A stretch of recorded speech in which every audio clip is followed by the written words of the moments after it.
Okay, so we will continue with the proof of Hoff's Umlausas.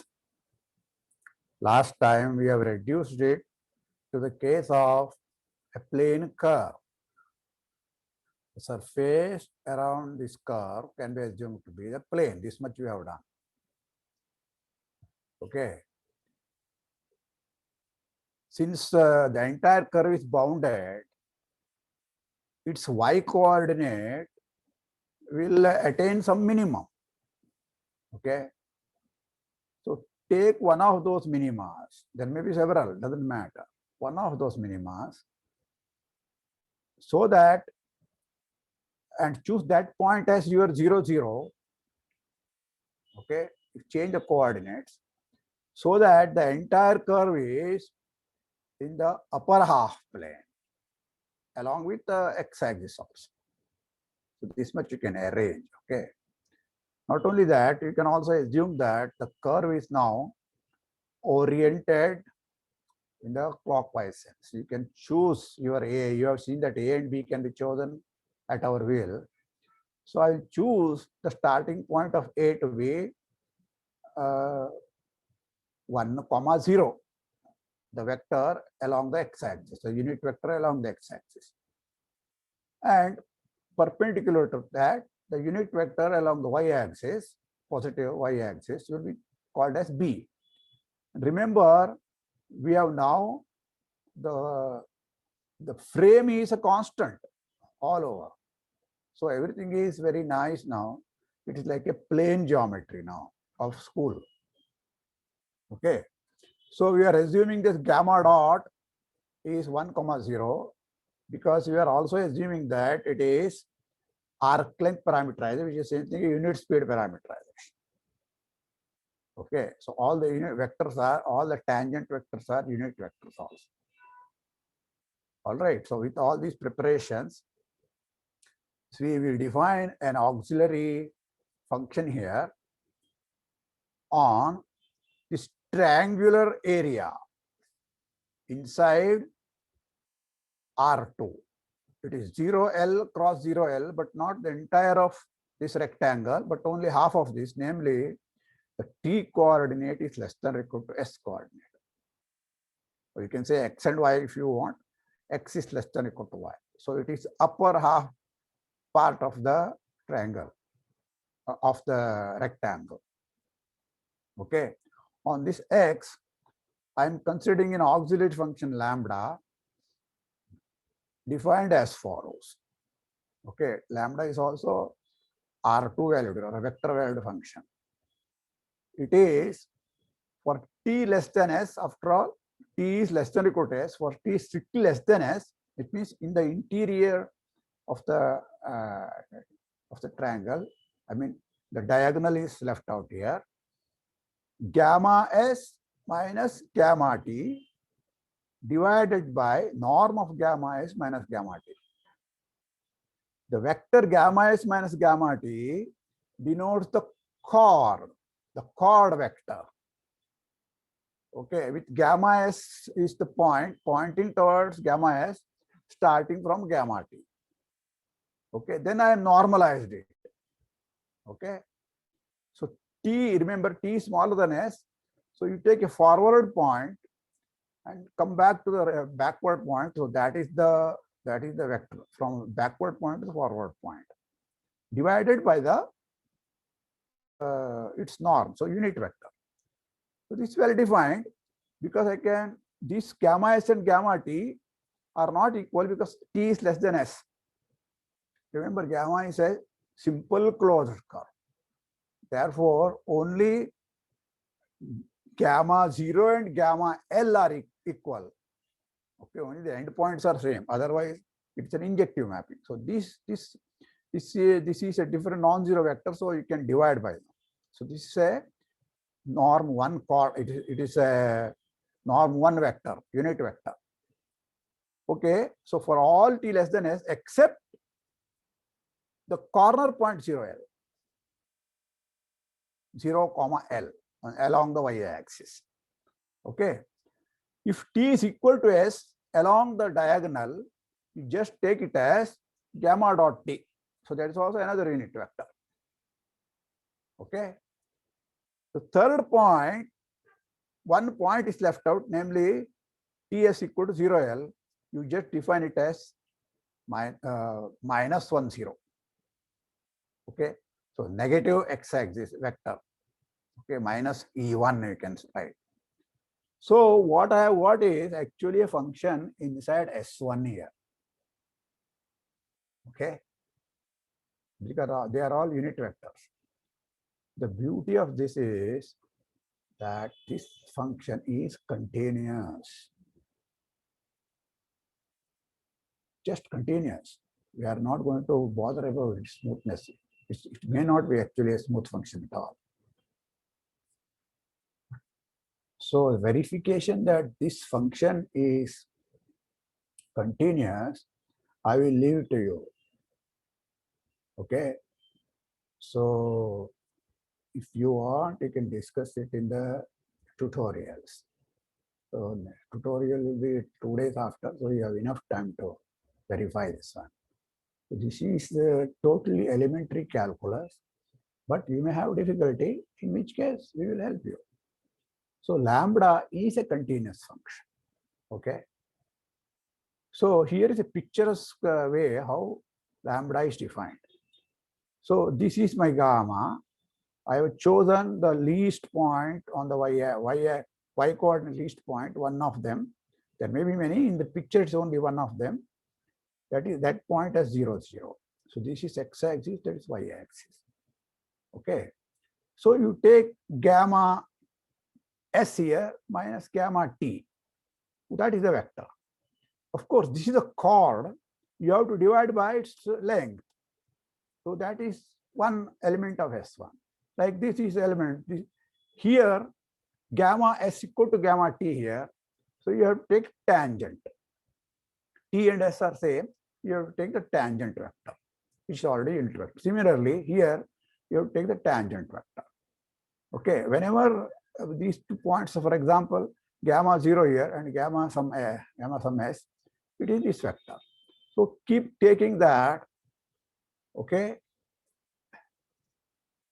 What you may have to use is that since the starting vector here, tangent vector here is towards the x-axis.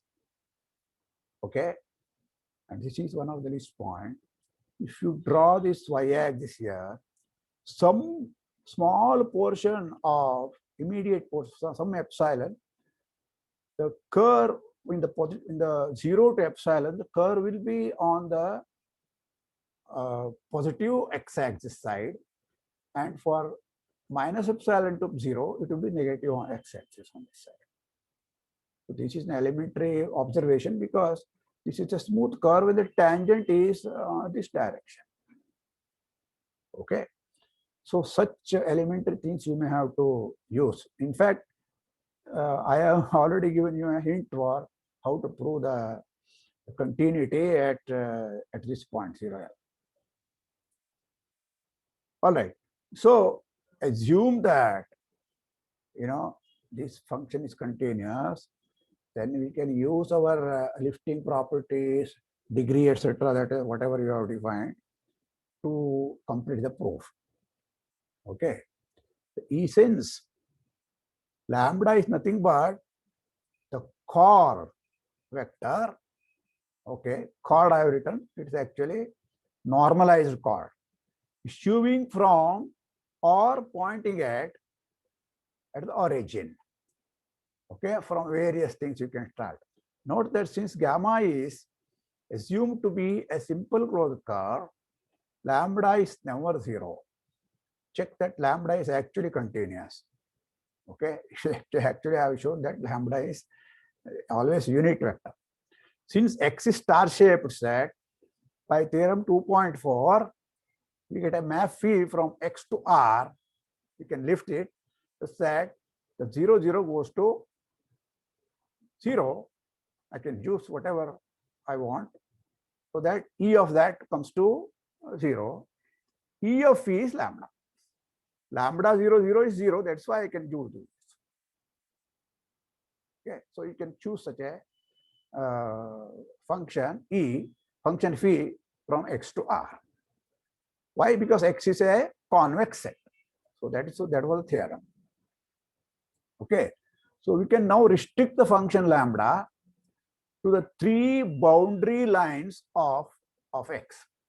There are three boundary lines of X, right?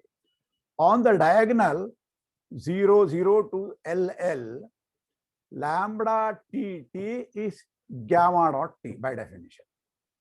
Therefore, if you compute F gamma using this one, okay, this is the phi is a lift of that along the diagonal. So winding number of F gamma can be determined by this function phi restricted to the diagonal. So then it will become end point will be phi LL and starting point will be phi 0, 0. So it is phi LL minus phi 0, 0, which I put in between phi 0L plus phi 0L minus phi 0, 0. Okay. So I have to compute it along this one, phi 0, 0 minus phi LL.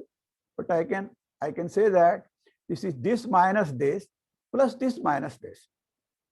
So the thing can be computed via this one, or you can compute via these two, because the whole thing is homotopy. This map and these maps are homotopy. This entire thing, they have the same endpoint. So going like directly like this or going directly like this is the same. So you can do that, add and subtract. This is elementary here. Okay, it doesn't need any homotopy or something, but in essence, the background is the homotopy. So lambda restricted to 0 cross 0 L. What is this one? This is the y-axis part. Is the normalized chord function issuing from the origin and hence is always pointing in the upper half plane. Okay, look at this one. The first coordinate here is 0. Second coordinate is S. So it is gamma S minus gamma T. Gamma T is 0. So it is always this vector like this. Okay. So it is always inside what? See, vector is always pointing towards the x-axis. So the y coordinate is always positive. Okay. So in the circle, it will be always in the upper half plane. Okay. So if some curve never goes around the whole circle, for example, it avoids one single point, then its degree has to be 0. Okay. So that's the trick that we are going to use here. Okay. So understand this point. So lambda restricted to this one is normalized chord function issuing from the origin, hence is always pointing in the upper half plane. In particular, lambda 0s will never be equal to the negative vector on the y-axis minus 0, 1. This means that phi of 0 cross 0L is contained in an interval of length less than 2 pi. So it will never go to that point at all, you see. So if the whole thing is less than, if endpoints are contained inside the length of 2 pi, what will be their difference? Difference has to be less than 2 pi, right? Since lambda 0L is minus 1, 0 on the opposite side, follows that phi of 0L must be 2n plus 1 pi for some n belong to that. So since phi 0, 0 starting point is 0, it follows that phi of 0L must be plus minus pi. The sign of this will depend upon orientation of gamma. Okay. You follow this one? See, first I wrote it this way. Okay. The phi LL minus phi 0L, I don't know, but phi 0L to phi 0, 0, okay, from along this one, this part, it will never cross. So So this difference, okay, see, this difference should be, cannot be less than, cannot be bigger than 2 pi. Okay. So, okay, I mean, so the entire thing is like, endpoints are within contained inside less than 2 pi. So difference has to be. So on the other hand, 0L is actually equal to -1 pi, right? Sigma 0L is, what is sigma 0L? X coordinate is 0 and y coordinate is L. So we have 0L, this one is exactly equal to -1 pi. Its lift will be exactly pi, right? So phi 0L is actually equal to, lambda is this one, so phi 0L must be some odd multiple of pi. Okay, but can it be 3 pi, 4 pi? It has to be pi because it is less than 2 pi. Okay, the modulus we are computing, it is plus minus 2 pi, you can say, but actually, if you have chosen the orientation the way we have chosen, it will be actually equal to pi. All right. So now let us look at lambda restricted to 0L cross L on the top. This part we have to determine. Okay. Sorry, where is it? Here. This part we have determined. This part we have determined now. Okay. Whether this is how much is the contribution from here. So this time, what is happening? See, again, the formula is the first formula here because t is less than s for the entire thing except this point. Okay. So what is happening here? So let us go to this one. We have lambda TL. Keep L fixed and look at what is happening. It is minus of lambda T0. Okay. T second coordinate I am taking all the time. L top thing. Only T is moving, right? Along this line, L is fixed, second coordinate is fixed, only T is moving. Okay. So the last coordinate is this L, means I am taking the second coordinate to be last point here. Some point is here, and then I have to come back. So it is the chord pointing to this curve, pointing towards the origin. Lambda T, gamma T will be here, right? Gamma S will be here. So gamma S minus gamma T will be arrow like this. Okay. So this arrow like this coming. When you take the limit, it will be this vector. Okay. Whereas by the definition we have taken it is this vector. All right. Therefore, the difference will be again pi here. You see, by definition I have taken this one to be -1, 0, right? -1, 0. But these chords all the time coming like this, when you take the limit, it will be the unit vector here. By the way, they are all unit vectors. So direction will be precisely this one. The limit of these chords as this moving point, this end point is fixed, this moving point approach is 0, will be this tangent. Okay, so very much geometric proof. So this is completely due to Hoff himself. Okay, so that difference is also phi of LL is again plus minus pi. The sign again, if that one is plus, this will be also plus. That will be minus. Okay, so only you have to change both of them simultaneously. So that is why we have fixed in this diagram in the counterclockwise. So this will be this minus, minus of minus this. This is 0. It's minus of minus pi is plus pi. So that original thing is also plus pi. sum total is 2 pi. Okay, we started by computing this difference by this plus this, and each of them is pi.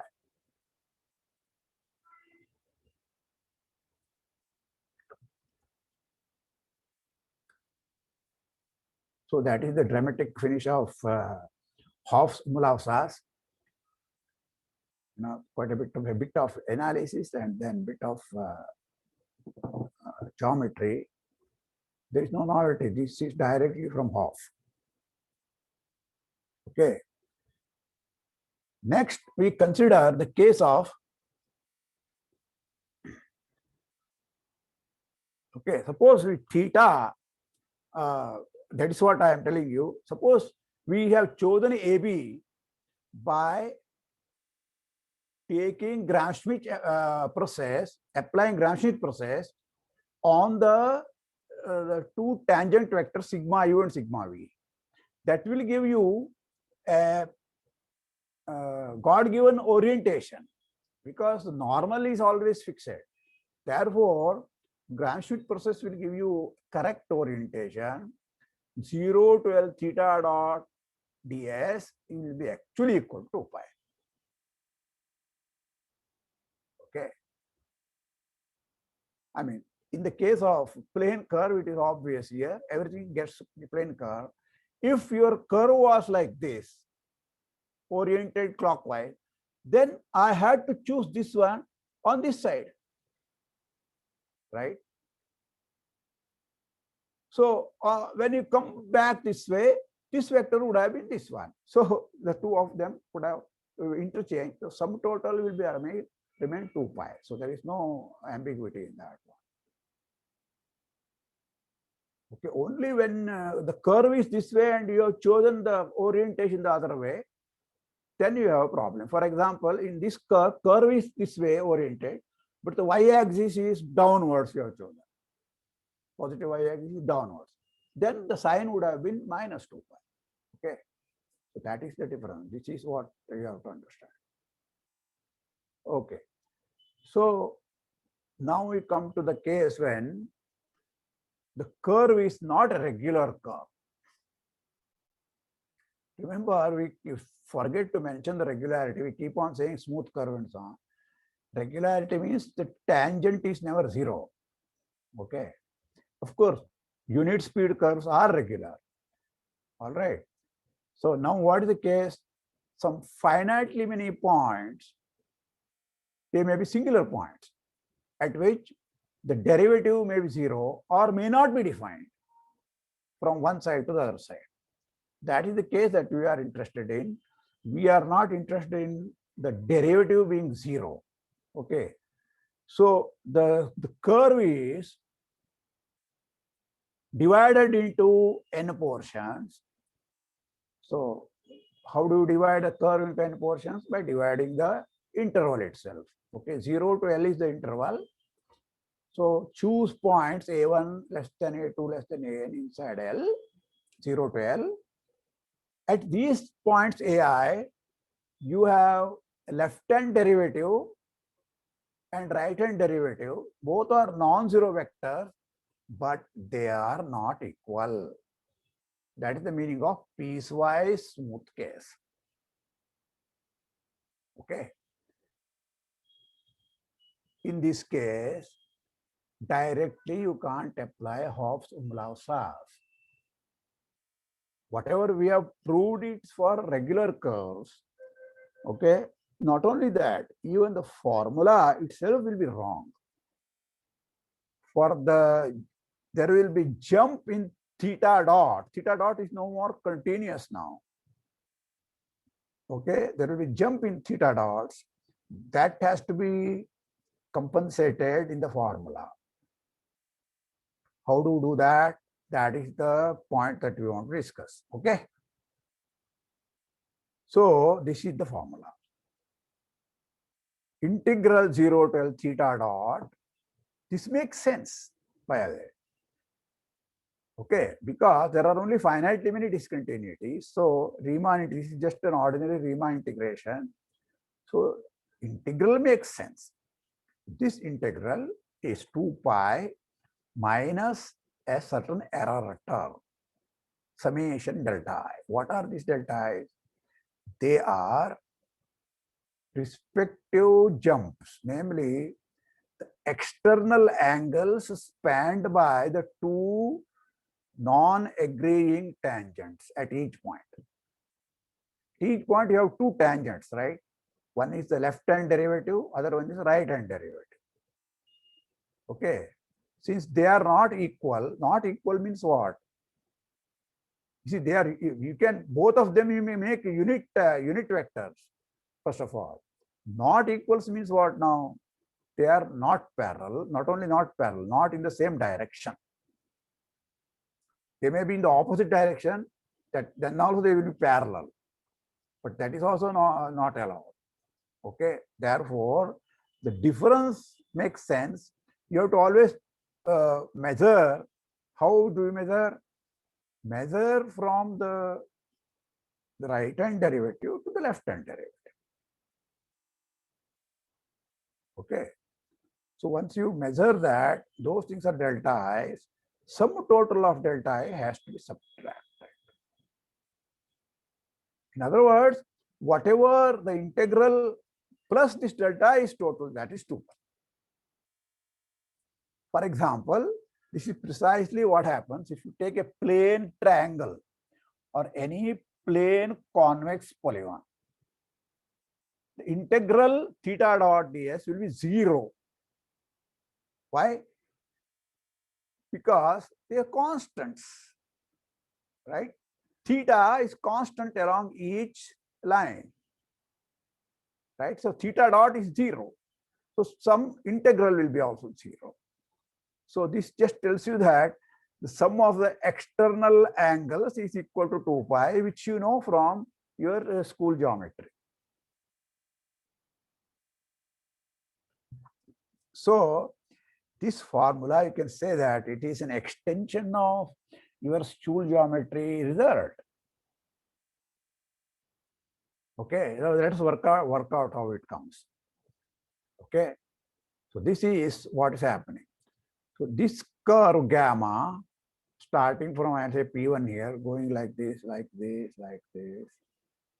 Okay, it's a simple closed curve, but at P1 it is not regular. P2 it is not regular.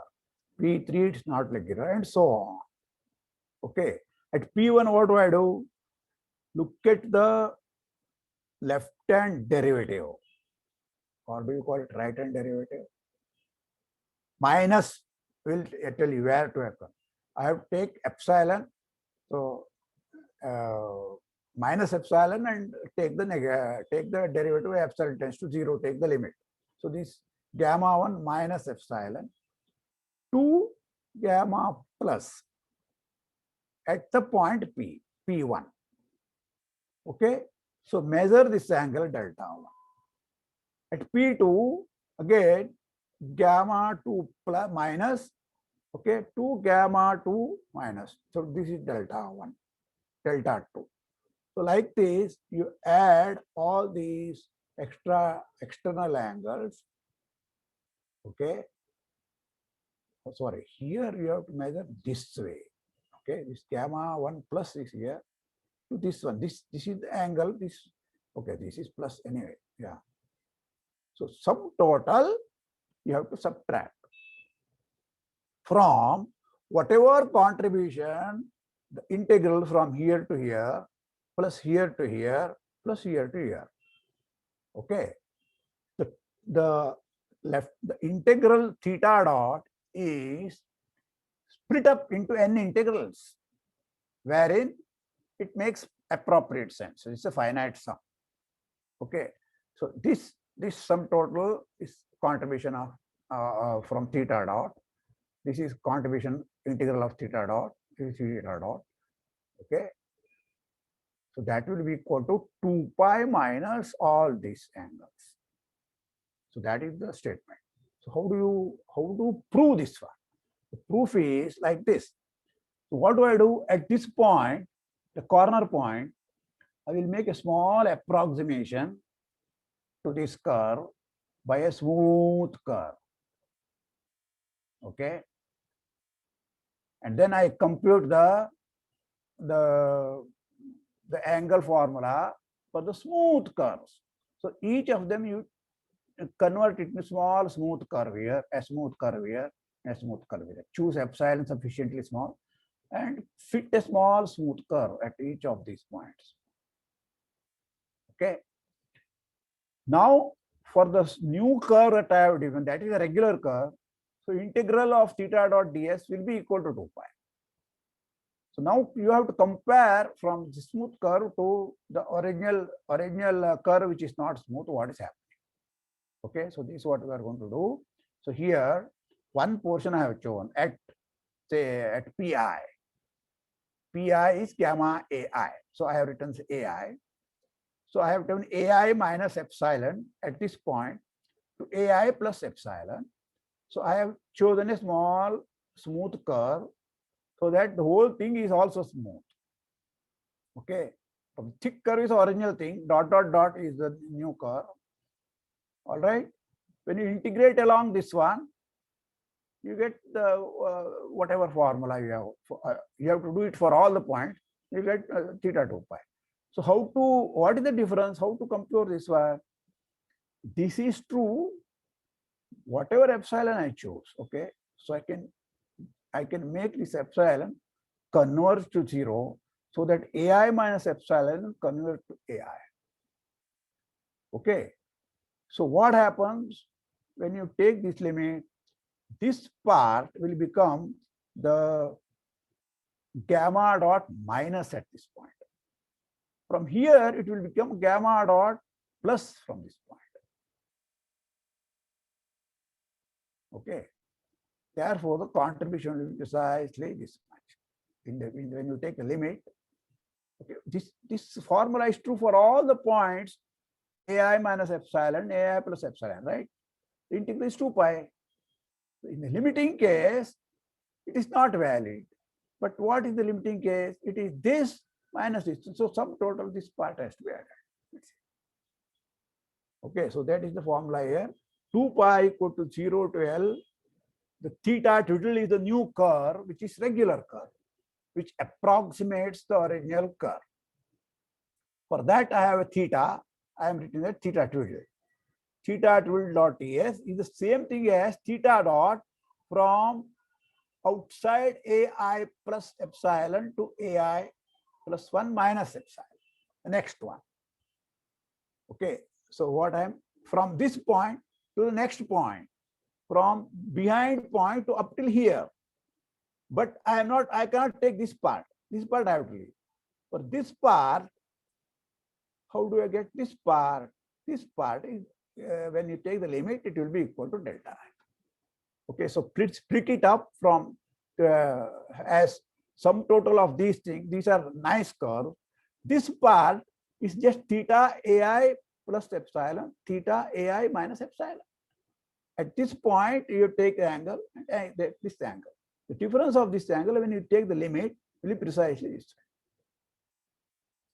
So this sum, the second sum, will precisely give you when you take the limit delta I. So sum total of delta I will come here.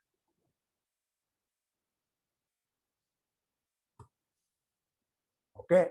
So the modification for a non-smooth curve, namely piecewise smooth curve, is more important than the smooth case. You will see that how. Okay. So now we are going to state the simplest form of Gauss-Bonnet theorem. By the way, there are several versions of this one, Gauss-Bonnet theorem. We will prove only 2 of them. One is actually 3 of them, you may say. Simplest version is the simple closed curve contained in a surface patch. Okay. Then piecewise smooth curve contained in a surface patch. And then we will prove the final thing is for the whole surface itself, there are no curves. Okay. So that is such a statement. Let us see what is the statement of Gauss-Bonnet theorem. take a positively oriented unit speed simple closed curve on a surface patch. Surface patch. Let the period of this curve be L. Okay, L equal to gamma, L gamma. Let Kg denote the geodesic curvature of gamma. Kappa denote the Gaussian curvature of the surface. R denote the region bounded by gamma on S, because S is a surface patch. So therefore, a very simple closed curve by Jordan curve theorem bounds a region. Okay. And then this area element is Eg minus F square, capital F square here, raised to half du dv. This is area element. Okay. Then this formula is valid. That is Gauss-Bonnet theorem. Integral of Kg ds is 2 pi minus the area integral of KdA. So the curvature of the surface enters into the picture. This is left hand side, right hand side as curvature of surface. Left hand side is the curvature of the curve. Geodesic curvature of the curve, kappa g. Okay. So they are related by this formula. This is the Gauss-Bonnet theorem. All right. The proof is very easy now. Start with a normal field for S. Okay. I am not writing capital N here. N is already also given. So A and B comma N as the normal field of N. Then we have this formula A dot B dot. Dot denoting derivative with respect to T. Okay, or a ds, S with respect to S, whatever the variable, the unit speed variable. A dot B dot ts is A dot bu du plus bv dv. Right? So A dot I have kept as it is. B dot ds is bu du bv dv. Okay, this is a chain rule for B dot. All right. You can write it as, if you want, dava by dava dx, blah blah blah blah. So this is the chain rule. First, we claim that integral of this left hand side A dot B dot S is actually double integral of kappa dA, area integral of kappa. So this itself may be of interest. So I have separated it out. Okay. But this follows by simple application of Green's theorem. So this is not at all difficult. Okay. This does not need a Hopf-Zumlauf-Sachs. Okay. Let us see how. So by Green's theorem, remember, if you have mu minus mv, okay, du dv is equal to m plus n ds integral. This the area integral of m du minus n dv for any m and n smooth curves and so on, okay, is the line integral on the boundary. This must be the boundary curve. Remember, a dot whatever m plus n, right? So here use this formula. So bu du bv dv is there. So here what is I have taken, a dot is common, b v u b u v. Okay. So this is the first equation here is by just Green's theorem. Okay. If you take a bu plus a b v here, this you get the inner thing here. A dot something is common here. That will be a dot b dot. A dot b dot. Okay, so therefore, this integral is this integral. This is Green's theorem. But now we can simplify. If we expand this one, what happens? Is AU dot BV plus A dot BUV minus A dot BUV will come from here also. So that term cancels out. What you get is AV dot BU. So you have AU BV, AV BU, DU DV. Okay, we have already seen that this is equal to ln minus m square divided by Eg minus f square raised to half du dv. This formula we have seen last time. We have used it also.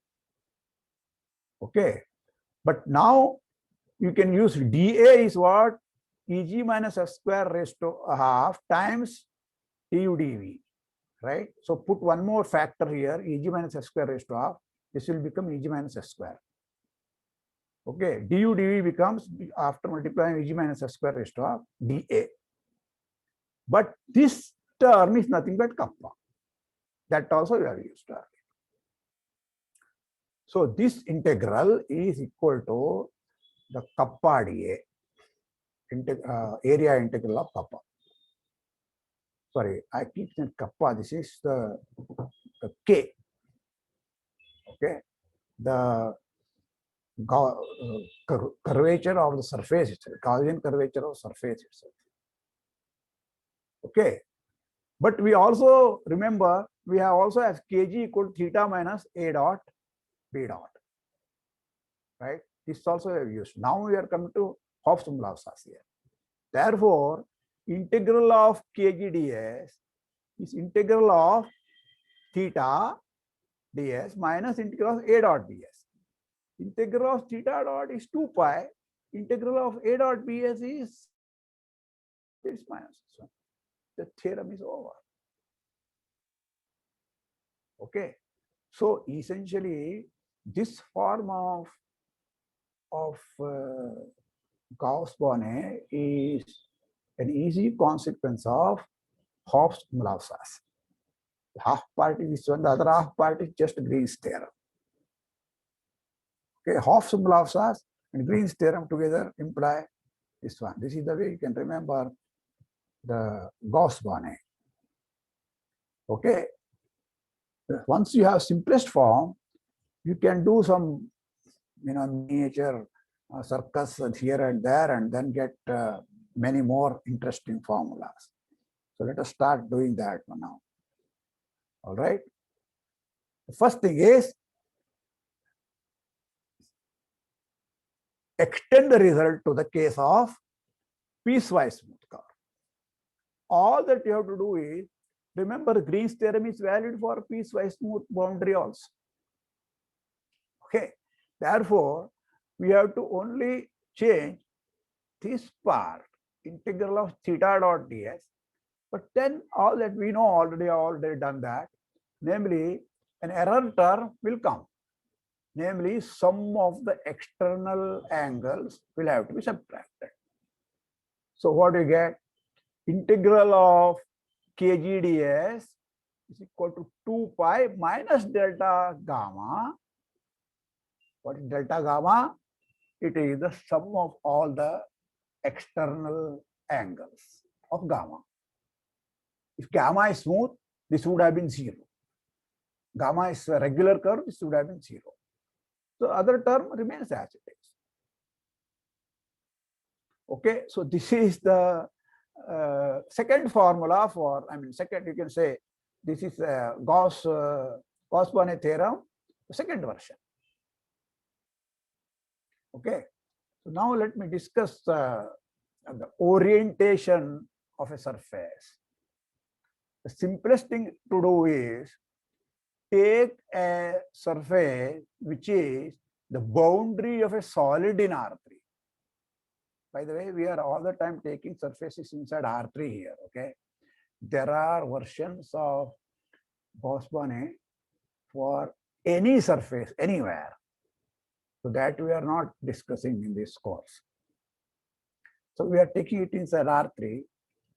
Its boundary will be automatically oriented in a physical way. Namely, at each point, you can take the outward normal.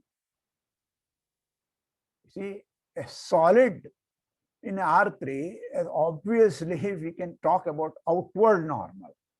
Automatically, it will be a continuous normal throughout. That is the meaning of that a boundary of a solid is oriented automatically. By the way, orientation means precisely that. Okay, I am not defining. I am using. I know that you already done the orientations. Okay. Yeah.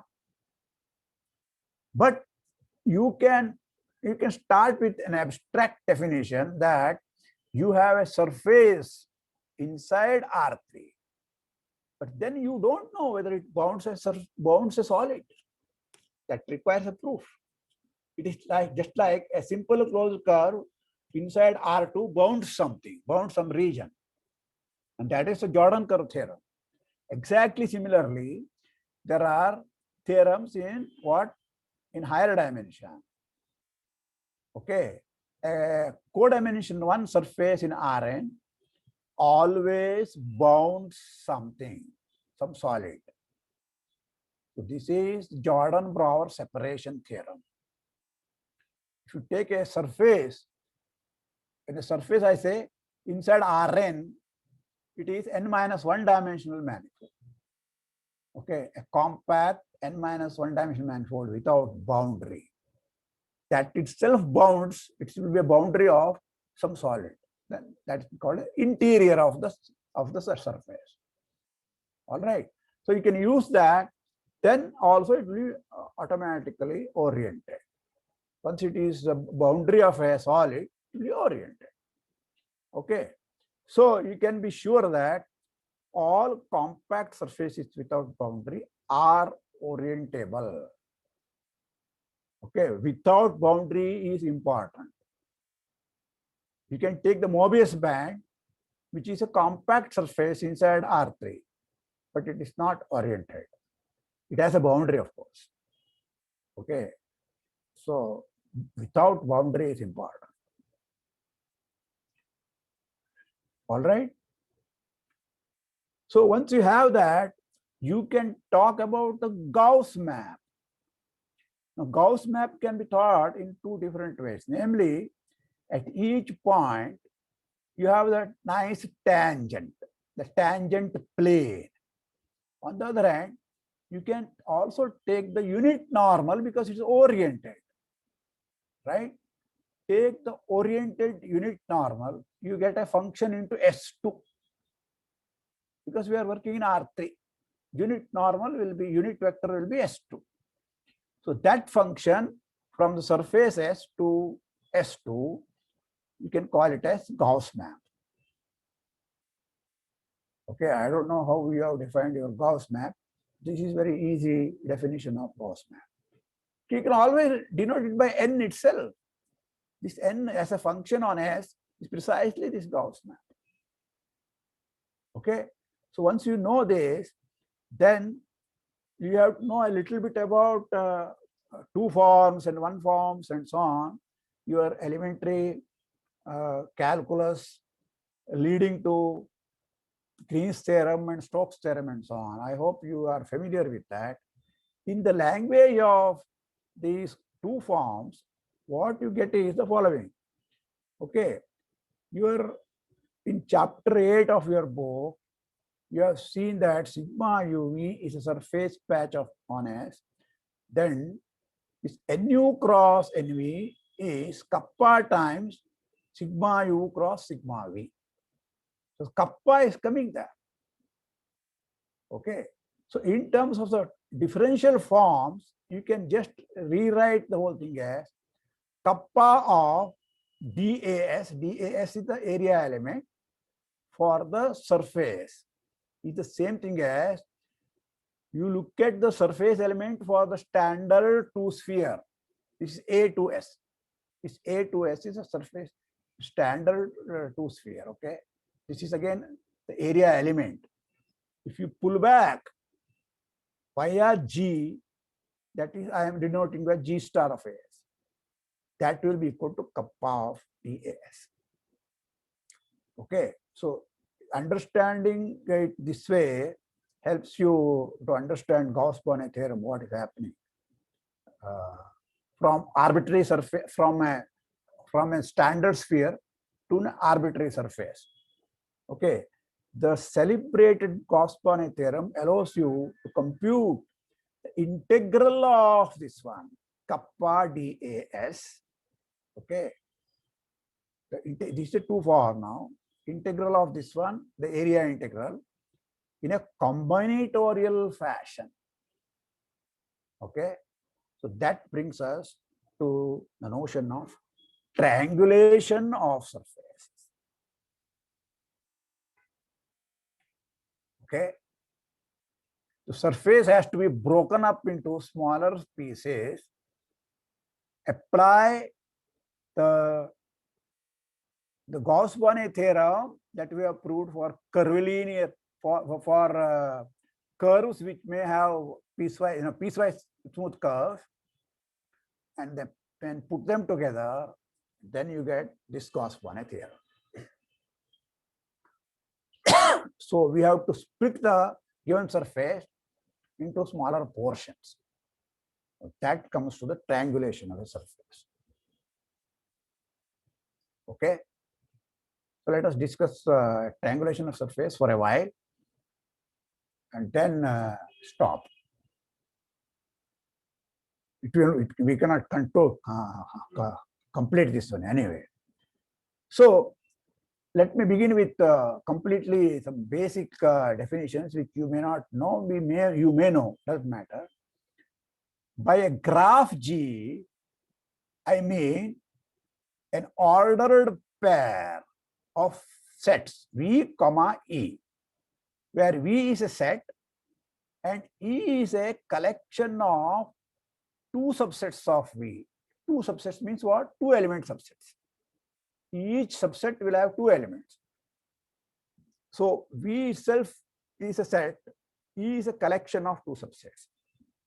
V stands for vertices, E stands for edges. Together, they form a graph. This is the meaning of a graph. For example, E may be empty. If V is also empty, the whole graph will be empty. Suppose V is a singleton, one single element, then E has to be forced to be empty because you can't have any two element subset there. Okay, so then what is the graph? Graph is just a single vertex. Suppose now we have two vertices. Okay, V consists of just two elements, two vertices. E can be either empty or just 1, 2, say the entire subset, right? It's only 1, 2 subset there. So the graph can have just two vertices or these two vertices together with one edge. Okay, so this way I have given you example of simple examples to understand what I mean by a graph. Okay, each V belong to V is called a vertex, E belong to E is called an edge. Whenever E is, by the way, E is what? It's an edge means what? It is a two subset of capital V. So U comma V, then these two elements are called vertices of E. Okay. The set V is called, if G is called a finite graph, if V itself is finite. If V itself is finite, E has to be finite. Okay. It may happen that V is infinite, E is finite, but then also the graph will be infinite. Okay. For a graph to be finite, you must have the vertex set to be finite. That's all. So let us denote the number of vertices by n. Okay. Start with a graph. Let the number of vertices be n. We can identify all the vertices V1, V2, and label them V1, V2, Vn, and then think of them as unit vectors in Rn. okay, standard unit vectors in an even e to en. I will still don't write like even e to en because now I am thinking them as v1, v2, en. Okay. For example, if there are three vertices, I can take E1, E2, E3 as my three vertices. Okay, the endpoints of the vectors. The union of all line segments, whenever you Vi, Ui, this is the notation for edge I am using. Vi, Ui. Vi, Vj belonging to an edge, then I have this line segment. This makes sense inside Rn. Okay. Take the union of all these line segments. That I'll denote by mod G. Starting with the definition of a graph which was completely abstract. Now we have got a geometric picture here. Okay. So this geometric picture completely gives you what is going on about what we mean by a graph. Okay. Essentially, we are not very much stuck with this geometric picture. Okay, we would like to do everything combinatorily just purely by the definition of the graph. Okay, so the picture helps us. In other words, the first approximation that we want to make is anything which is homeomorphic to this mod G, we will also say that is G. So it is the homeomorphism class of mod G that is we are interested in. For example, suppose n is 3, then the picture is in R3 mod G, but we can come back to R2 and draw just a triangle. Okay, V1, V2, V3 will be all drawn on the same plane. Of course, they are not vectors now in R3, right? They can't be. They are not independent vectors. But edges are there. Namely, the line segment joining V1, V2, V2, V3, and V3, V1. So that picture, the triangle is homeomorphic to mod G. So this is what we mean by a graph. Okay. So this mod G is called geometric realization. Often we use the simplified notation, just G itself. We forget about this bars here. Okay. G itself to mod G, because finally we are interested in the combinatorial aspect here. Okay. Next, we want to make one more approximation. This time we are not interested in that the line segments be line segments joining Vi and Vj. They can be any simple closed, simple curve, simple arc, not closed curve, sorry, simple arcs. Okay. So by a curvilinear graph G on a surface S, we mean the image of 1-1 smooth mapping. This must be a homeomorphism from mod G into S, into the image, where G is a graph and mod G is our realization, geometric realization, such that this alpha restricted to each of these edges must be a regular curve, so that the entire graph will be what? Piecewise smooth curve. At the end point, namely at vertices, the two tangents may not agree. So that is allowed. Okay, G is called cellular graph if each connected component of the complement, okay. See, I have written curvy G here. So this curvy G is, I have forgotten, this is the image of mod G. Okay, it can be covered by a surface patch.